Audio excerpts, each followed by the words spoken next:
सच्चे साथी की कहानी। एक बार की बात है, राधा नाम की एक लड़की अपने पिता के साथ रहती थी। उसकी माँ बचपन में ही गुजर गई थी। वह अपने घर का काम करती फिर कॉलेज जाती थी। कॉलेज जाते समय वह रोज रास्ते में एक जगह पक्षियों को दाना डालती थी। उसके घर में भी दो पक्षी थे, उनको भी वह रोज दाना डालती थी। एक दिन उसको पक्षियों को दाना डालते जमींदार के बेटे ने देख लिया। उसने अपने पिता से जाकर राधा से शादी करने की इच्छा जताई। जमींदार ने राधा के पिता से बात करके अपने बेटे की शादी राधा से करा दी। राधा अपने साथ घर के पिंजरे के दो पक्षी भी लेकर ससुराल आ गई। वह उन पक्षियों को रोज दाना डालती थी। राधा की सास को यह बिल्कुल भी पसंद नहीं था। वह उन पक्षियों को परेशान करती थी। वह उनका दाना पानी जमीन में फेंक देती थी। एक दिन राधा की सास ने पक्षियों का पिंजरा ही जमीन पर फेंक दिया। उसे यह करते हुए राधा ने देख लिया। राधा ने मना किया तो उसकी सास ने राधा को ही डांट दिया। इन सब बातों से राधा परेशान रहने लगी। एक दिन राधा के पति ने परेशानी का कारण पूछा तो उसने सारी बात बता दी। उसके पति ने राधा को पक्षियों की भलाई के लिए उनको पार्क में छोड़ने की सलाह दी। अपने पति के कहने पर राधा ने उन दोनों पक्षियों को बाकी के पक्षियों के साथ पार्क में ही छोड़ दिया। वह उनको कभी कभी दाना देने पार्क में जाती थी। अब सभी पार्क के पक्षी राधा के अच्छे मित्र बन गए थे। पक्षी अब राधा के घर पर भी आने लगे। राधा की सास को जब यह पता लगा तो वह गुस्सा हुई। वह राधा को उसके मायके छोड़ने के लिए उसको साथ लेकर गई। रास्ते में कुछ चोरों ने राधा की सास के गहने चुराने की कोशिश की। तभी राधा के पक्षियों ने आकर चोरों पर हमला किया, जिससे चोर भाग गए। इसके बाद राधा और उसकी सास घर ही लौट आए। अब राधा की सास की सोच पक्षियों के प्रति बदल चुकी थी। उसने राधा से कहा कि अब हम दोनों चिड़िया को दाना देने चला करेंगे और पहले के दो पक्षियों को घर वापस लेकर आएंगे। यह बात सुनकर राधा बहुत खुश हुई। इस कहानी से हमें यह सीख मिलती है कि हमें जानवरों से अच्छा व्यवहार करना चाहिए। घर आए मेहमान की कहानी। राहुल अपनी पत्नी सीमा और अपनी मां के साथ रहता था। गर्मियों की छुट्टी में राहुल की बुआ फूफा अपने लड़के सोनू के साथ उनके घर रहने आए। घर आते ही फूफा जी राहुल से बोले कि यहाँ तो बहुत गर्मी है, घर में कोई एसी नहीं है क्या? राहुल की मां ने बोला, भाई साहब अभी कुछ दिन पहले ही राहुल ने अपने कमरे में एसी लगवाया है। यह सुनते ही फूफा जी अपने बेटे से बोले कि सारा सामान राहुल के कमरे में ले गए। राहुल और उसकी पत्नी सीमा चुप रहे क्योंकि उनने सोचा कि कुछ दिनों की तो बात है। इस तरह बुआ फूफा जी को राहुल के घर रहते 1 महीना हो गया। राहुल ने अपनी मां से पूछा कि बुआ जी कब जाने वाली है? हम कब तक ऐसे ही हॉल में सोकर अपना गुजारा करेंगे? राहुल की मां बोली, बेटा रिश्तेदारी का मामला है, हम कुछ कह भी तो नहीं सकते। राहुल की पत्नी सीमा बोली, वह सब तो ठीक है, लेकिन उनका छोटा लड़का सोनू सारा दिन घर में उधम करता रहता है। कल तो उसने हमारा नया सोफा बुरी तरह फाड़ डाला। राहुल इस बात पर बहुत गुस्सा हुआ कि नया सोफा फाड़ दिया। वह अपनी पत्नी से बोला, तुम सोनू को ऐसा करने से रोकती क्यों नहीं? सीमा बोली, जब से बुआ फूफा जी आए हैं कुछ कुछ खाने की डिमांड करते हैं, जिससे मेरा और माँ जी का सारा दिन तो रसोई में ही बीत जाता है। राहुल ने कहा कि मैं अभी जाकर फूफा जी से पूछता हूँ कि वह आखिर कब जाएंगे। राहुल ने बातों बातों में फूफा जी से कहा कि 1 महीना हो गया है, आपके जॉब की छुट्टियां तो खत्म हो गई होंगी न? फूफा जी बोले, राहुल मैंने जॉब तो कब की छोड़ दी, अब तो मैं बिजनेस करता हूँ और अब मैं इस शहर में भी कुछ बिजनेस खोलने की सोच रहा हूँ। पहले इस शहर को अच्छे से समझ लूं, जिसमें 2 से 3 महीने तो लग ही जाएंगे। यह सुनकर राहुल समझ गया कि फूफा जी अभी जाने वाले नहीं हैं। उसने यह बात अपनी पत्नी और माँ को बताई। सीमा बोली, जब घी सीधी उंगली से नहीं निकलता तो उंगली टेढ़ी करनी पड़ती है। इनके साथ भी कुछ ऐसा ही करना होगा।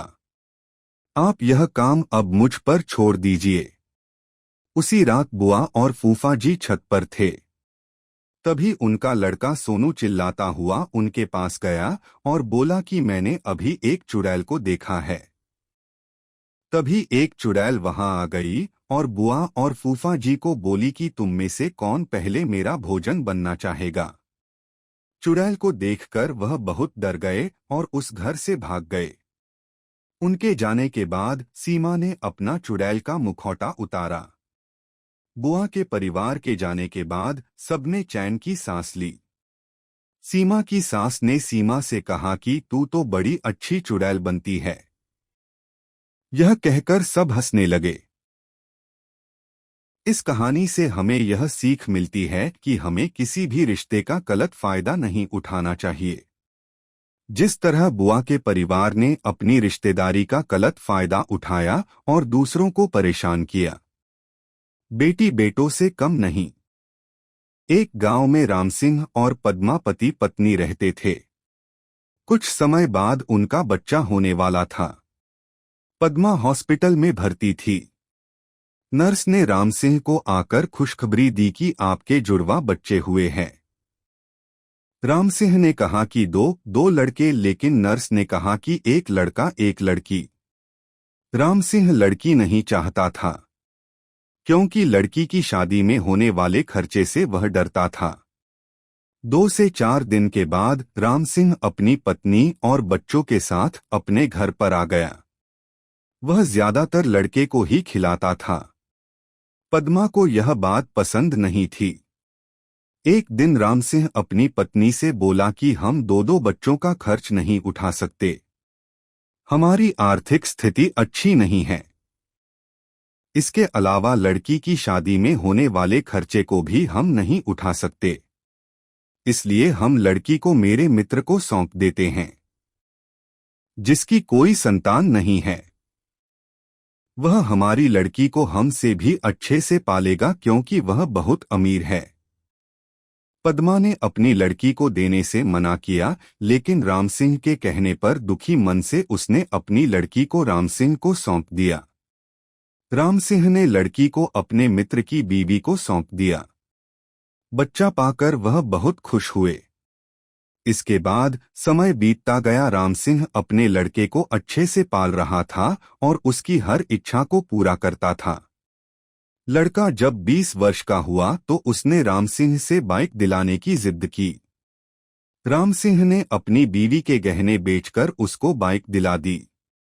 कुछ समय बाद उसने अपने लड़के के लिए खेत बेचकर एक दुकान खुलवा दी, जिससे वह कुछ कमाने लग गया। फिर कुछ समय बाद उसकी शादी भी करा दी। शादी के बाद रामसिंह के लड़के का व्यवहार बदल गया।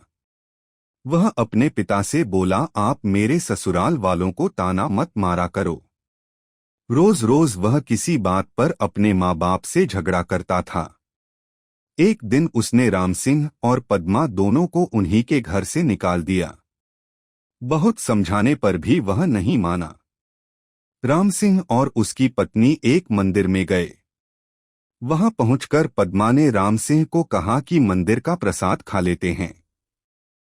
जब पर प्रसाद ले रहे थे तो वहां पर रामसिंह के मित्र की पत्नी आ गई।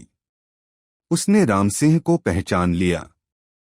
उसने अपनी उसी बेटी से रामसिंह को मिलवाते हुए बताया कि यह वही है जिसको आपने 25 वर्ष पहले हमको सौंपा था। आज यह एक डॉक्टर है और वृद्धाश्रम भी चलाती है। रामसिंह और पद्मा अपनी बेटी से मिलकर बहुत खुश हुए और उनने अपनी सारी बात अपनी बेटी को बताई। इसके बाद वह बोली कि अब आप दोनों मेरे साथ ही रहेंगे।